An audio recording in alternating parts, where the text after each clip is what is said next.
പാറ്റി. ഈ സ്കൂളിൽ പെണ്ണിട്ട് കളിക്കലുണ്ടോ? നല്ല രസാ. ഇയ്യോ, എന്റെ പേര്.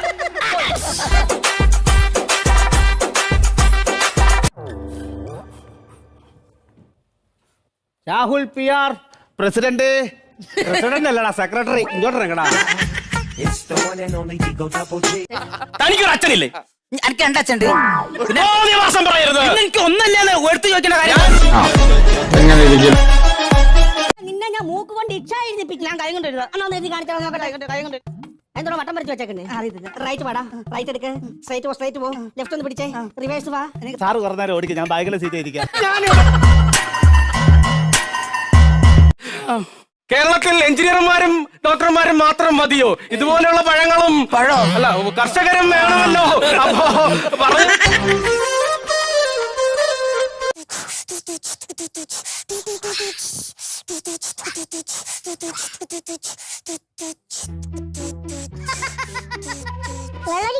ഇതിനകത്തിരുന്ന പ്രാവന്തി ഇന്നലെ പൊറോട്ടയ്ക്ക് ഇറച്ചി വാങ്ങിക്കാൻ കടയിൽ പോയപ്പോ കട അടച്ചിട്ടേക്കരുത്.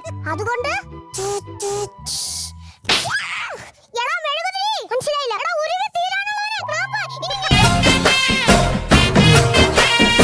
കേരളം മുഴുവൻ കാതുപൊത്തുകയാണ്. അത് സൂപ്പർ ആവട്ടോ. എന്ത്? കേരളം മുഴുവൻ ഉള്ളവരൊക്കെ കാതുകുത്തി കഴിഞ്ഞാൽ നല്ല രസം ഉണ്ടാവും. നല്ല സെറ്റ് അടിച്ച് സൂപ്പർ ആവൂലേ? ബന്ധു അയലോക്കാരനൊക്കെ ആയിട്ടുള്ള പട്ടാളക്കാരനുണ്ടാവും. അത് ലീവിന് വരുവാണെങ്കിലും ഫുൾ യൂണിഫോമിൽ തോക്ക് പിടിച്ചോണ്ട് വരുള്ളൂ. ഈ കല്യാണ വീട്ടിൽ വരെ ഫുൾ യൂണിഫോമിൽ തോക്ക് പിടിച്ചോണ്ട് പോയാൽ നമ്മുടെ മീശമാതാല് പുരുഷോടനാണ് ഞാൻ ലോകത്തിൽ കണ്ടുള്ള വെച്ച ഏറ്റവും വലിയ മാസ പട്ടാളക്കാരൻ. എനിക്ക് ഒന്നും ചോദിക്കാൻ പറ്റത്തില്ല. പേരയില്ലെങ്കിൽ ഒരു ചോദ്യം എനിക്ക് വരത്തില്ല. എന്റെ വായിന്ന് മഷിയാ വരുന്നത്. ചോദിക്കണം കൊണ്ട് ഇത്രയും പറയട്ടെ. നമ്മുടെ ജീവിതത്തിൽ ഒരുപാട് പാടുപെട്ടിട്ടാണ് പിള്ളേരെ വളർത്തുന്നത്. പക്ഷെ സിനിമയില് ഒറ്റ പാട്ടുകൊണ്ട് പിള്ളേര് വളരും. പാട്ട് തുടങ്ങുമ്പോൾ പാളയെ കിടന്നവർ പാട്ട് തീരുമ്പോൾ നായികയുടെ മടിയിലായിരിക്കും. സീരിയലിലാണെങ്കിൽ 2 കൊല്ലം കൊണ്ട് പിള്ളേരോട്ട് വളരത്തുമില്ല. സിനിമയിലാണെങ്കിൽ 2 മിനിറ്റ് കൊണ്ട് പെറ്റിട്ട കൊച്ച പല പോലെ വളരുകയും ചെയ്യും. എന്റെ കൈ പിടിച്ചൊടിച്ചത് എന്തിന് പ്രഭാ? കൂടപ്രവർത്തികൾ ഞാൻ മുണ്ടുവെക്കും. കൈ പിടിച്ചൊടിക്കുന്ന കാര്യം എന്താണ്? ചാനൽ മാന്യമായി ജീവിക്കുന്ന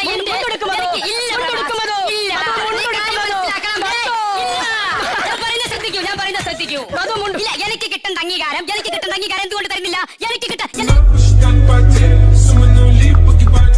അത് ഓട്ടോയിൽ കയറിപ്പോണ നായകനുണ്ടല്ലോ, കണക്കിന്റെ കാര്യത്തിൽ ആർക്കമഡീസിനേക്കാളും ബഹുകേമനായിരിക്കും. കാരണം ഓട്ടോറിക്ഷ കൂലി 33 രൂപ 50 പൈസ ആണെങ്കിലുണ്ടല്ലോ, അവൻ പോക്കറ്റിൽ പോലും നോക്കാതെ എടുത്തു കൊടുത്താൽ അത് കറക്റ്റ് പൈസ ആയിരിക്കും. കാരണം ഏതെങ്കിലും സിനിമയില് ഈ ഓട്ടോറിക്ഷക്കാരൻ നായകന് ബാക്കി കൊടുക്കുന്നത് നിങ്ങൾ ആരെങ്കിലും കണ്ടിട്ടുണ്ടോ? ഞാൻ ഇന്നേ വരെ കണ്ടിട്ടില്ല.